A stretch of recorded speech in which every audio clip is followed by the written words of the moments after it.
बनारस में देव स्वामी नाम का एक ब्राह्मण रहा करता था। उसका हरिदास नाम का एक पुत्र था। हरिदास की पत्नी लावण्यवती बहुत सुंदर थी। एक दिन लावण्यवती अपने पति के साथ घर की छत पर सो रही थी। आधी रात के समय एक गंधर्व कुमार आकाश मार्ग से वहाँ से गुजरा। वो लावण्यवती के सौंदर्य पर मुग्ध हो गया और उसे उठा कर ले गया। सुबह उठने पर हरिदास अपनी पत्नी को ना पाकर बहुत दुखी हुआ और पत्नी के वियोग में मरने के लिए तैयार हो गया। मरने को तैयार हरिदास को उसके परिवार और पड़ोसियों ने समझाया तो हरिदास ने मरने का इरादा छोड़ दिया और तीर्थ करने के बहाने अपनी पत्नी की खोज में घर से निकल पड़ा। एक दिन चलते चलते हरिदास को भूख लगी। किसी गांव में एक ब्राह्मण के घर जाकर उसने खाने के लिए मांगा।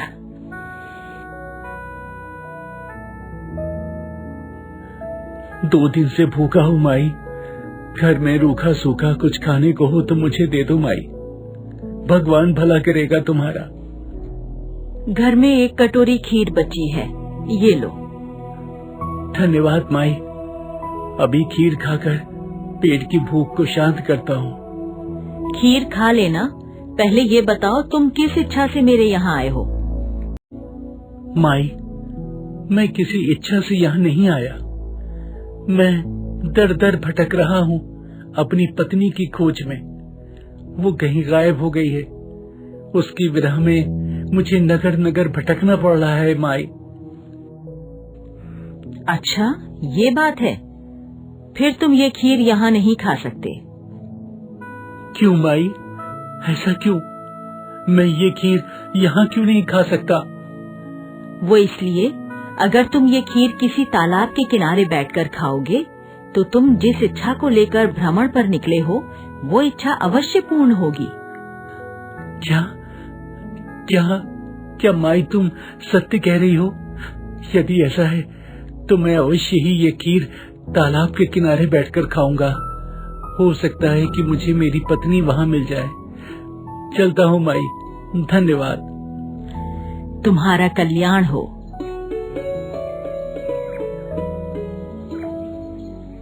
आहा, कितना रमणीय स्थान है और यहाँ तालाब भी है। खीर से भरा ये कटोरा इस वृक्ष के नीचे रख देता हूँ। पहले जाकर तालाब में हाथ मुंह धो लूं, फिर आराम से खीर खाकर अपनी भूख मिटाऊंगा। हाँ, यही ठीक रहेगा। हो सकता है उस माई की बात भी सच साबित हो जाए।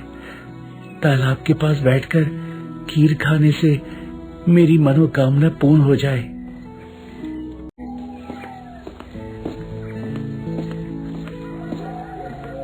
तो राजन, जिस समय हरिदास तालाब पर नहा रहा था उसी समय एक बाज एक सांप को लेकर उसी पेड़ पर आ बैठा जिस पेड़ के नीचे खीर से भरा कटोरा रखा था। बाज ने सांप को खाना आरंभ किया। तभी सांप के मुंह से विष की एक बूंद खीर में गिर गई। हरिदास तब तक हाथ मुंह धो चुका था।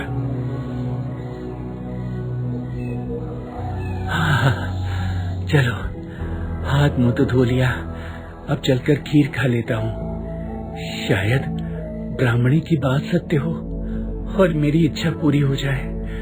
मेरी खोई हुई पत्नी मुझे मिल जाए। चलो, अब खीर खाता हूँ। खीर को देखते ही पेट की भूख और तेज हो गई।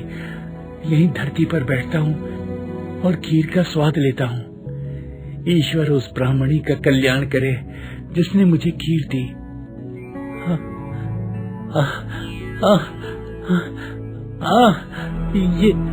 ये क्या हो रहा? मुझे सांस लेने में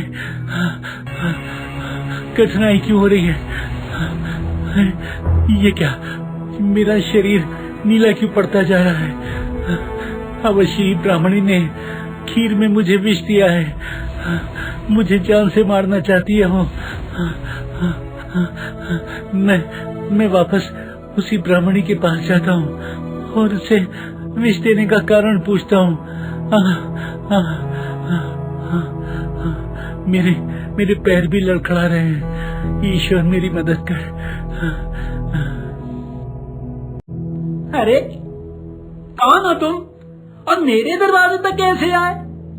इस तरह लड़खड़ा क्यों रहे हो? क्या हुआ है तुम्हें?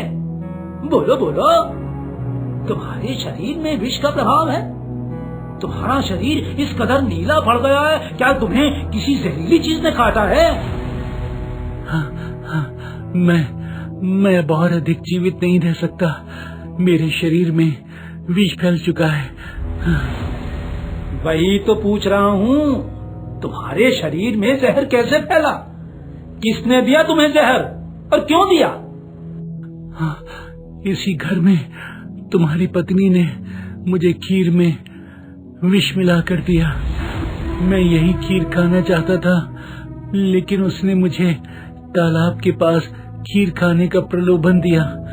वो जानती थी कि यदि मैं यहाँ खीर खाकर मर गया तो सारा दोष उस पर लगेगा। उसने मेरे साथ बहुत बड़ा धोखा किया है। मैंने उसका क्या बिगाड़ा था तो उसने मुझे विष दे दिया। ये क्या कह रहे हो तुम? भला मेरी पत्नी तुमको जहर क्यों देगी? मैं नहीं मानता। मैं सत्य कह रहा हूँ, मैं इसी घर से खीर लेकर गया था और उसे खाने के बाद मेरा ये हाल हुआ है। भगवान तुम्हारी पत्नी को कभी क्षमा नहीं करेंगे। अरे क्या हुआ इन्हें? ये तो अभी मुझसे खीर लेकर गए थे। ये तुम्हारी खीर खाकर मर गए। क्या? तुमने इसे खीर में विष मिलाकर दिया, इसलिए इसकी अकाल मृत्यु की जिम्मेदार तुम हो। तुम पर ब्रह्म हत्या का पाप लगा है। तुम इसी समय मेरा घर छोड़कर चली जाओ। क्या?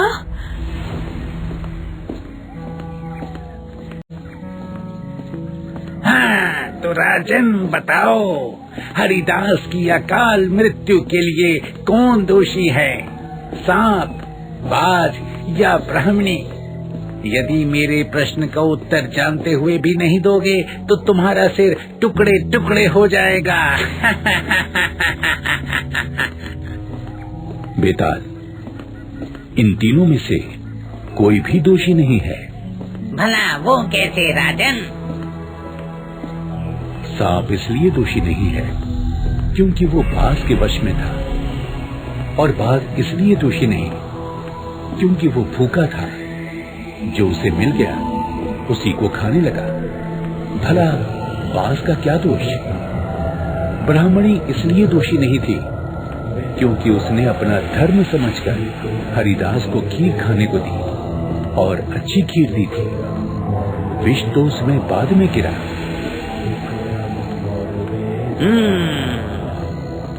बहुत बुद्धिमान हो राजन तुम, सही उत्तर दिया। किंतु ये तो बताओ, तो फिर दोषी कौन हुआ? बेटा, जो इन तीनों में से किसी को भी दोषी कहेगा, मेरी दृष्टि में वही दोषी होगा।